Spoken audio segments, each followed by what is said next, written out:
my God! Okay, it's happening. Everybody stay calm. What's the procedure, everyone? What's the procedure? Stay calm! Wait. Everybody, How's it going, guys? It's Gregor. This vlog is going to upload, and then there's going to be another video today that will also upload. It's a review of a game that I'm holding as a surprise. But I said that I would talk about Dreadnought today, and so here I am, talking about Dreadnought. And, well, nope, wrong key there. People are a little bit upset. I can see why they're upset. But I don't think that having a knee-jerk reaction to this sort of thing and exacerbating it on the forums and stuff like that is a good philosophy to hold. And I try to make sure that whenever I do a rant on a particular topic, that I make sure to have substantial evidence and backing to what I'm saying. And that's a philosophy that I think you should apply not just to video games, but to other facets of life, right? Like politics. Mike Pence? Are you serious? Okay. I'm good. Hey guys, it's Gregor. People are mad about the recent Dreadnought stream, but that's okay. I wasn't that mad, personally, and I'm not gonna go into the rationale as to why I'm not mad too much. I'm just going to talk about the various new things that are going to allegedly be implemented in this new version of Dreadnought Progression 2.0 whenever it comes out. So, if you missed the stream, basically this was their biggest topic of discussion, Progression 2.0, as in new progression system for the game. The big thing that people are all up in a huff and a puff about are the implementation of tech trees. And the tech trees are broken up by the three various manufacturers that are part of the game lore. So that's Jupiter Arms, House Oberon, and Akula, right? Talent trees, in essence, unlocking ships. Each tree will be based as a manufacturer tree, yeah, so you get the idea. But there's 5 tiers, and the basic principle behind this system is that the game's mechanics get progressively more complex as you go down the ship tiers. 5 tiers total. Each ship has its own sub-tech tree for its module unlocks. In order to unlock the next tier ship, you have to work for the previous ship's sub-tech tree. Earlier tiers' sub-tech tree are smaller than later tiers. Sub-tech tree modules and officer briefings. Basically, each ship will have its own limited module selection per slot, with higher tiers having more options. Unclear if unlocking Module X on Dreadnought Tier 1 also unlocks Module X on Dreadnought Tier 2. It's hinted that lower tier abilities and stuff will at least be available in your higher tier ships. Alright, so everyone is going, World of Dreadnoughts! What's so god? Oh, jeez! And I can't say that I didn't expect something. I didn't expect that kind of backlash to happen. That being said, I'm not really upset about this. I'm sorry. I'm not. I don't think this is a bad idea for them to do. And I'm going to explain why I don't think it's a bad idea for them to do. Here's the thing about a game like Dreadnought. Okay? Dreadnought is in a unique position in this market, in this whole world of whatever market with like World of Warships and World of Tanks and War Thunder, to really refine the progression formula that everyone has gotten so fed up with by now. A lot of people, critique it as excessively grindy and pay to win in a lot of aspects. And here's the thing, right? Like, a lot of you are subscribed to my channel for World of Warships content, so you already know the ins and outs of the grind in World of Warships. I think you've all at least become accustomed to that sort of progression system in a game of this nature. So, and I am too. So when I look at something like this, I don't really freak out. I didn't go to Dreadnought just solely because of how unique it was in terms of its gameplay mechanics.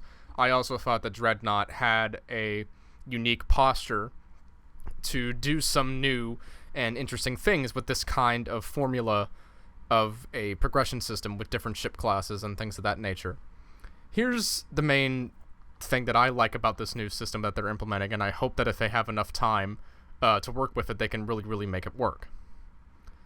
There's 5 tiers total, as opposed to 10 or 20 or however the hell many there are, right? And it's not like War of Thunder where it's like, oh, there's 5 tiers and then there's like 3 to 4 different planes or tanks that all fit within individual tiers. No, it's like individual ships. And you can see here this is a mock-up of the Jupiter Arms tree that is not official. It's just a working prototype of what this thing is supposed to look like. Is there a way for me to... There's no way for me to like view this image separately? Okay, there we go. That works. Can I open it? There we go. So yeah, as you can see here, this is all a very linear progression system here, as far as we know so far. I can point out a couple of things here that make sense. Looks like that they are going to try to work primarily with the base destroyer class here, at least as a starter ship for the Jupiter Arms line, and then see if we can recognize any ships here. There's the Valkor Tier 2 Corvette that we are all familiar with. There's the introduction of the tactical cruisers at Tier 3 at Kataro. Introduction of Dreadnoughts at Tier 4, the Monarch. What I think the devs of Dreadnought are trying to do is make the game's mechanics, one, easier to acquaint new players to in a fashion that is done over time. See here, as the basic idea being that the game gets more complex as you spend more time with it in a natural fashion. That is a sustainable model for a game of this nature. I think it's part of the reason why League of Legends worked so well for such a long time and why it got so many followers, was because it didn't overwhelm players with a whole bunch of different things all at the same time. You have a very limited set of champions at the start of the game, and as you play more and more, you unlock more and more champions, and you get acquainted with various mechanics of the game through that kind of way of doing things. What I'm basically seeing here is a chance for the devs to add a lot of nuances and complexity into the game's mechanics that I think wouldn't exactly be possible otherwise. As you can see here, this is a base Valkor class Corvette that some of you might be familiar with, and as you progress through the tiers, it gets progressively more complex and upgraded. You know, you're basically getting modified versions of an already existing ship. I love this. This is a really, really cool idea to me, because it's not like a game like World of Tanks or World of Warships, where you're going through several different lines, you're going through several different tiers, rather, of progression, and expect a totally different tank or expect a totally different ship as you go through the game. This allows a player like the Athos, very good ship in the game right now, very good destroyer. If you like the Athos, if you like the playstyle of the Athos, no one is stopping you from playing just the Tier 1 Athos, but look here. It gets better, and it gets more bells and whistles on it, becomes a more complex ship, and you get to play in the same kind of playstyle, but just with the different kinds of modules and whatever that are implemented in the game at higher tiers. different kinds of equipment that ships can mount. Tractor beams, missiles, whatever, right? Here's the Athos as it goes through the phases of progression here. And as you can see here, I mean, like, these are a lot of modules. These are a lot of different modules. I don't even recognize some of these modules here. I recognize the torpedoes, anti-missile lasers, armor amplifier. I don't recognize the fighters or armor breaker, whatever that is. Easily accessible for players of all kinds. Now, there are a couple of things that some people were more concerned about than the tiering system, and that includes fleet repair costs. Basically, the idea of, I guess you take a ship into battle, and then if it gets blown up, and if it gets damaged a lot, then you're going to have to spend money in order to repair it. The purpose of such a thing isn't to serve anything else than a money sink for game economy balance reasons.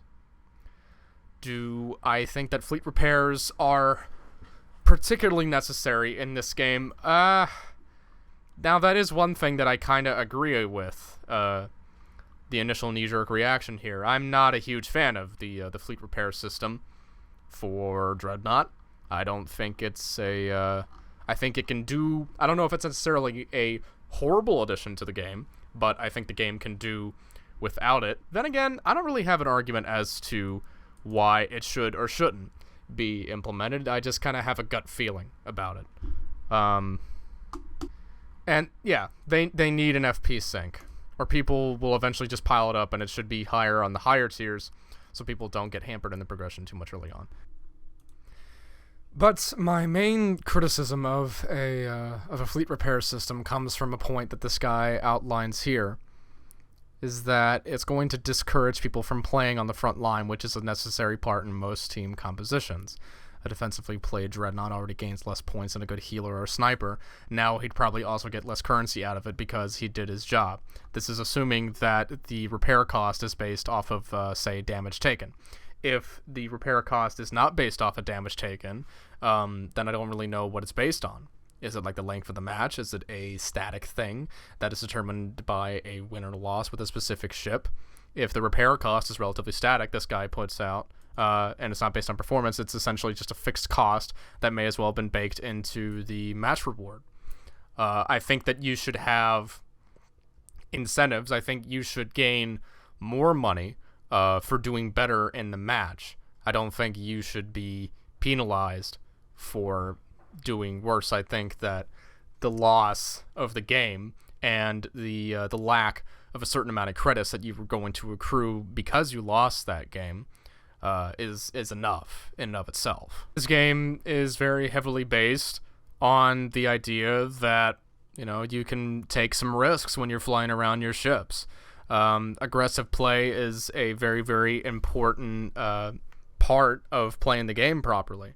Whenever I queue up in a Corvette and our team is leading by a very, very significant amount of points, one of the things that I'll do in a Corvette is speed up the clock in which the game is going to end. If we have a significant amount of points already, right, enemy ship kills, then what I'll often do in my Corvette is I'll just go on kamikaze attacks on an enemy sniper or an enemy medical ship. Okay, because they're very easy for me to take out. If we already have a substantial lead, I can basically speed up the process in which the match is ended. My contribution to the match, all right, me going in and getting my ship blown up, then is going to be penalized as a result of a fleet repair system in which it's based on damage, and that effectively throws out that strategy among several other strategies, I'm sure, that people have adapted to this game. So I guess the only thing that I'm really telling the devs now is to be careful. Be very careful. Particularly about the way that you run this game's economy. I don't want this system that you have here. I don't want this tier 5 Corvette to be so astronomically pricey. Like the way it is in World of Warships right now, where the tier 10 and anything past tier 8 is so goddamn expensive that I'm probably not ever gonna really bother with it. I think that the meat and potatoes of World of Warships is around tiers 6 through 8, not necessarily 9 through 10. We don't really have clan wars in World of Warships yet. We have ranked battles. And ranked battles don't have any tier 10 ships in them, you know? So there's not a lot of incentive to go very, very far into the tree. Please don't make an artificial incentive to go down to tier 5 like the way it is in World of Tanks, where it's like all the clan wars, most of the clan wars anyway, is done at tier 10. And that's really the only reason that you go to tier 10 is to compete in like the so-called end game. Okay, don't create an artificial end game here. I think every tier here should be just as balanced. I think tier 1 should be just as balanced as tier 5. I understand that tier 2 would take less time and less money to progress to than tier 5. But again, just be reasonable about it. Honestly, in my opinion, I think that if you implemented this system with an equal amount of time and money to progress through each of these tiers, it probably wouldn't be that bad of an idea. The caveat to that is that you're not going to have a very large incentive to play lower tiers, except just to progress through other trees. But that removes the grindy element of it, right? That removes the what people perceive as a means to swindle players out of their money, right? To basically say, hey, you know, this is taking a pretty long time, isn't it? You want to cough up some money and get some premium time to go through this faster? That would remove that element of it, but that's just a proposal.